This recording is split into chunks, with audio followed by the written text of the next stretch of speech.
ولاية عنابة تهتز هذا الصباح على خبر مروع جدا. امرأة متزوجة تقتل زوجها بطريقة بشعة وبدون رحمة. تفاصيل صادمة جدا في هذا المقطع الإخباري، فابقوا معنا.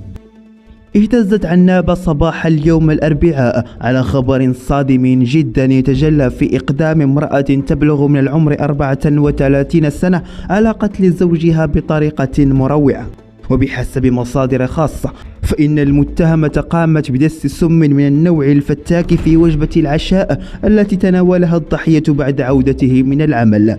وبحسب نفس المصادر فإن السبب الرئيسي وراء هذه الجريمة هو أن الزوجة كشفت خيانة زوجها لها عبر مواقع التواصل الاجتماعي، الأمر الذي لم تتقبله إطلاقا. ومباشرة بعد تناول السم أحس الضحية بألم شديد على مستوى البطن، ثم بعدها سقط مغميا عليه جثة هامدة قبل أن تتصل الزوجة برجال الشرطة وتخبرهم بالواقعة.